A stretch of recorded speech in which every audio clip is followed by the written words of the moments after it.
بسم اللہ الرحمن الرحیم۔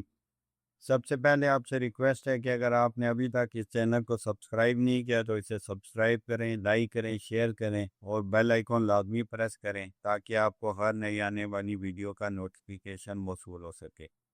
سلطان علاء الدین خلجی، قسط نمبر 3، خون سے لکھا گیا تخت۔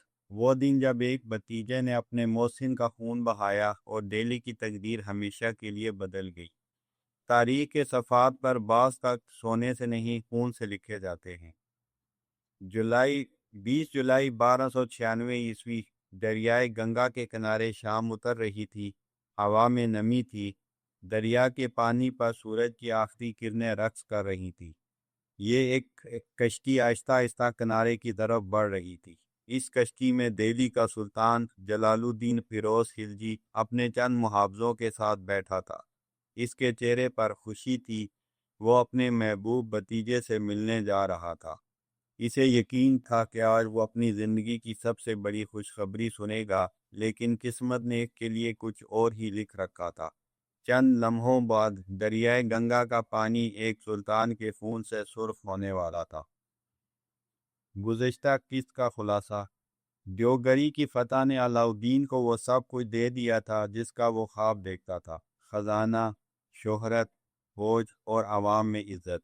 لیکن دہلی کا تخت ابھی بھی اس کی پہنچ سے دور تھا، کیونکہ اس تخت پر ایک ایسا شخص بیٹھا تھا جو اس کا چچا تھا، یعنی جلال الدین خلجی۔ ایک خطرناک سوچ۔ کارا واپس آ کر علاء الدین کئی راتوں تک سو نہ سکا۔ وہ اپنے خیمے میں تنہا بیٹھ کر سوچتا رہتا، اگر میں یہ خزانہ سلطان کو دے دوں تو وہ خوش تو ہو جائے گا، لیکن سلطان پھر بھی وہی رہے گا اور میں ہمیشہ ایک گورنر ہی رہوں گا۔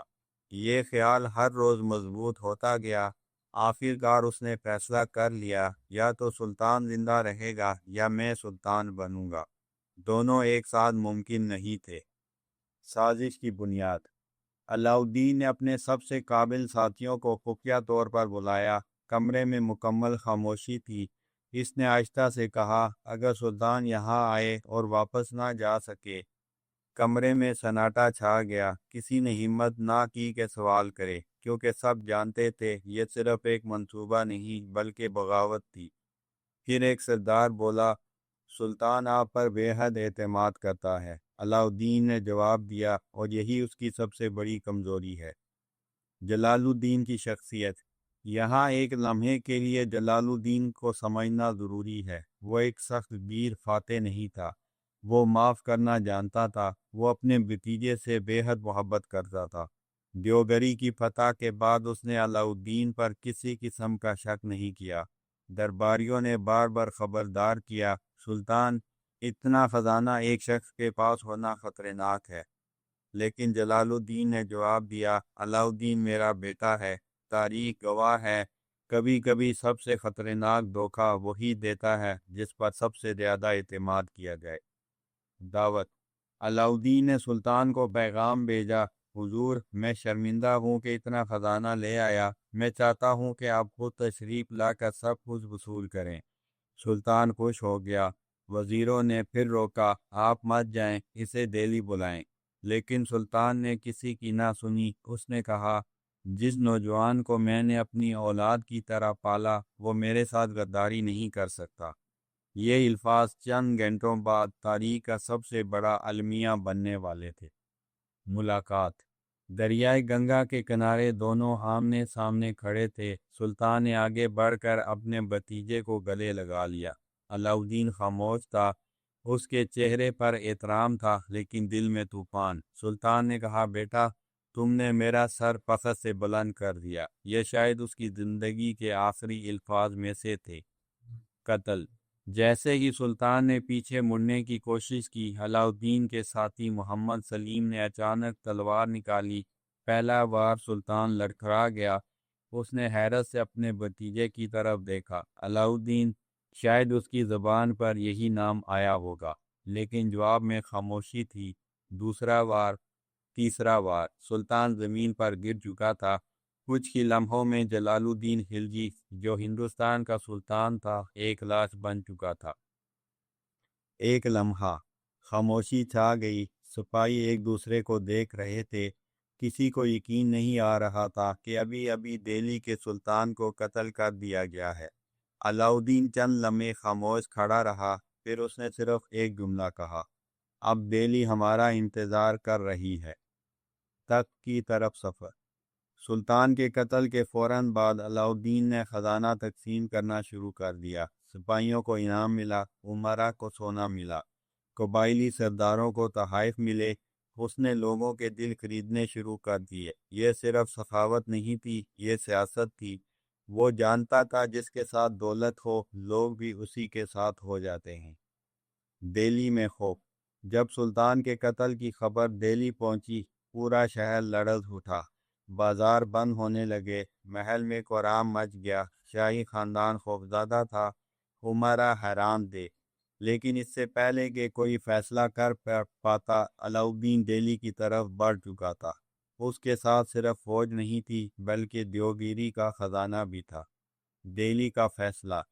دہلی کے دروازوں کے باہر ہزاروں سپاہی کھڑے تھے۔ علاؤدین نے اعلان کیا، میں سلطنت کو مضبوط بناؤں گا، میں دشمنوں کو ختم کروں گا، میں دہلی کو دنیا کی سب سے طاقتور سلطنت بناؤں گا۔ بہت سے امراء نے مزاحمت کا سوچا، لیکن پھر انہوں نے خزانے کے اونٹ دیکھے، انہوں نے فوج دیکھی، انہوں نے عوام کا بدلتا ہوا رویہ دیکھا، اور ایک ایک کر کے سب نے بیعت کر لی۔ تخت نشینی۔ 1296 کے آخر میں علاؤدین خلجی نے دہلی کے تخت پر بیٹھ کر اپنے آپ کو سلطان قرار دیا۔ ایک نئی سلطنت کا آغاز ہو چکا تھا، لیکن ہر قتل اپنے پیچھے سوال چھوڑ جاتا ہے۔ کیا ایک قاتل ایک عظیم حکمران بھی ہو سکتا ہے؟ یہ سوال آج بھی مورخین کے درمیان زندہ ہے۔ تاریخی تجزیہ۔ یہ واقعہ دہلی سلطنت کی تاریخ کا ایک فیصلہ کن موڑ تھا۔ زیادہ تر معاصر مورخین، خصوصاً ضیاء الدین برنی اور امیر خسرو، اس بات پر متفق ہیں کہ جلال الدین کا قتل ایک منصوبہ بند سیاسی سازش تھی۔ البتہ اس قتل کے بعد تفصیلات مختلف روایات میں مختلف انداز سے بیان ہوئی ہیں۔ اس لیے مکالمے اور بعض منظر نگاری کو قطعی تاریخی حقیقت کے بجائے ڈاکومنٹری انداز میں پیش کی گئی تخلیقی بات آفرینی سمجھنا چاہیے، جبکہ اصل تاریخی واقعہ جلال الدین کا قتل اور اس کے بعد علاؤدین کا اقتدار سنبھالنا مستند تاریخ کا حصہ ہے۔ اس واقعے سے 3 عام نتائج سامنے آئے۔ خلجی سلطنت کی قیادت مکمل طور پر تبدیل ہو گئی۔ دہلی میں ایک سخت گیر اور انتہائی مضبوط مرکزی حکومت کی بنیاد پڑی۔ علاؤدین نے واضح کر دیا کہ اس کے نزدیک ریاستی طاقت ہر ذاتی تعلق سے زیادہ اہم تھی۔ اس کس سے حاصل ہونے والے اسباق۔ اقتدار کی سیاست میں اعتماد سب سے بڑی طاقت بھی بن سکتا ہے اور سب سے بڑی کمزوری بھی۔ مالی وسائل اور فوجی حمایت سیاسی تبدیلی میں فیصلہ کن کردار ادا کرتے ہیں۔ تاریخ میں بعض حکمران اخلاقی طور پر متنازع ہونے کے باوجود انتظامی اور عسکری اعتبار سے غیر معمولی ثابت ہوئے۔ ان دونوں پہلوؤں کو الگ الگ سمجھنا ضروری ہے۔